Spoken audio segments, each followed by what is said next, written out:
नमस्कार दोस्तों, स्वागत है आपका मेरे YouTube चैनल पर। आज हम सुनेंगे मल्लिकार्जुन ज्योतिर्लिंग की कथा। सावन में ज्योतिर्लिंग की पूजा करने से सौभाग्य बढ़ता है और सुख प्राप्त होता है। पुत्र प्राप्त करने की इच्छा मल्लिकार्जुन ज्योतिर्लिंग के दर्शन पूजन से पूरी होती है।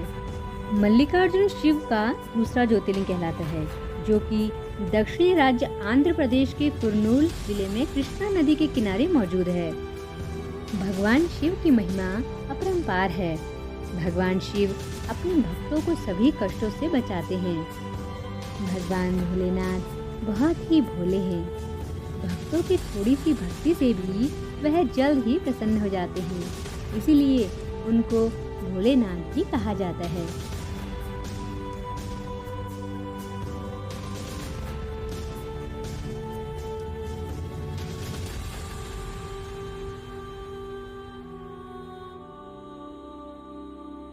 भगवान शिव के 12 ज्योतिर्लिंग माने जाते हैं, जिनके सिर्फ दर्शन करने से ही सभी कष्ट और पाप दूर हो जाते हैं।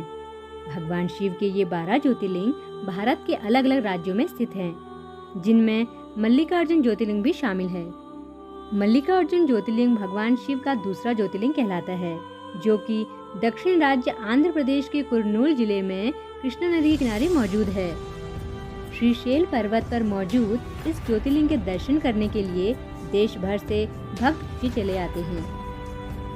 शास्त्रों के मुताबिक भगवान शिव के दूसरे ज्योतिर्लिंग मल्लिकार्जुन के दर्शन मात्र से ही मनुष्य को मोक्ष मिल जाता है। भगवान शिव अपने भक्तों के सभी दुख परेशानियां दूर करते हैं। मल्लिकार्जुन ज्योतिर्लिंग में भगवान शिव के साथ ही माँ शक्ति की भी महिमा है। यहाँ शिव के साथ ही आदि शक्ति माता पार्वती के भी दर्शन संयुक्त रूप से प्राप्त होते हैं। इसका नाम भी शिव और पार्वती के नामों को मिलाकर ही बना है। मल्लिका का मतलब माता पार्वती और अर्जुन का मतलब भगवान शिव है, अर्थात मल्लिकार्जुन। ऐसा माना जाता है कि भगवान शिव की मल्लिकार्जुन ज्योतिर्लिंग के दर्शन से मनुष्य की सभी मनोकामनाएं पूरी हो जाती हैं। सावन के महीने में यहाँ दर्शन की अलग ही महिमा है। माना जाता है कि जो भी भक्त भगवान शिव के इस ज्योतिर्लिंग के दर्शन कर लेता है, उसका जीवन सुख और समृद्धि से भर उठता है। महादेव की महिमा निराली है। 12 ज्योतिर्लिंग के रूप में भगवान शिव भारत की चारों दिशाओं में विराजमान है। मल्लिकार्जुन द्वादश ज्योतिर्लिंग में से एक है। शिव का ये धाम आंध्र प्रदेश के कृष्णा जिले में कृष्णा नदी के तट के पास श्रीशैलम पर्वत पर स्थित है। इस पवित्र पर्वत को दक्षिण का कैलाश माना जाता है।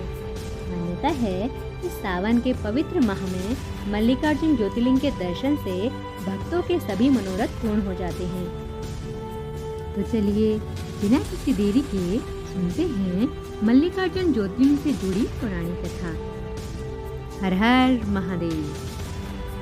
वेद पुराणों के अनुसार एक बार भगवान शिव के दोनों पुत्र गणेश जी और कार्तिकेय जी विवाह के लिए आपस में झगड़ रहे थे। वह इस बात पर झगड़ रहे थे कि कौन सबसे पहले विवाह करेगा। तब भगवान शिव ने निष्कर्ष निकालने के लिए उन दोनों को एक कार्य सौंपा। उन्होंने कहा कि जो सबसे पहले पृथ्वी का चक्कर लगाकर आएगा, उसी का विवाह सबसे पहले किया जाएगा। भगवान कार्तिकेय पूरी पृथ्वी का चक्कर लगाने के लिए चले गए, लेकिन गणेश जी ने अपनी सूझबूझ से अपने माता पिता की परिक्रमा की। जब कार्तिकेय जी लौटे और गणेश जी को पहले विवाह करते हुए देखा, तो वह अपने माता पिता से अत्यंत क्रोधित हो गए। क्रोधित होकर कार्तिकेय जी क्रोंच पर्वत पर आ गए। इसके बाद सभी देवता उनसे कैलाश पर्वत पर लौटने की विनती करने लगे, लेकिन उन्होंने ऐसा नहीं किया। पुत्र वियोग में माता पार्वती और भगवान शिव दुखी हो गए। जब दोनों से रहा नहीं गया, तब वह स्वयं क्रोंच पर्वत पर गए, लेकिन कार्तिकेय जी अपने माता पिता को देख और दूर चले गए। अंत में पुत्र के दर्शन के लिए भगवान शिव ने ज्योति रूप धारण किया और उसी में माता पार्वती भी विराजमान हो गई। उसी दिन से इन्हें मल्लिकार्जुन ज्योतिर्लिंग के नाम से जाने जाने लगा। तभी से यह मान्यता प्रचलित है कि प्रत्येक अमावस्या के दिन भगवान शिव यहाँ आते हैं और पूर्णिमा के दिन माता पार्वती यहाँ विराजमान होती हैं।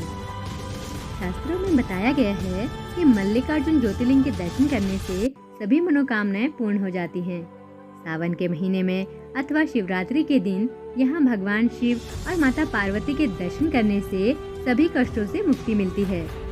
मान्यता यह भी है कि यहाँ पूजा पाठ करने से जीवन में सुख, शांति और समृद्धि की प्राप्ति होती है। हर हर महादेव।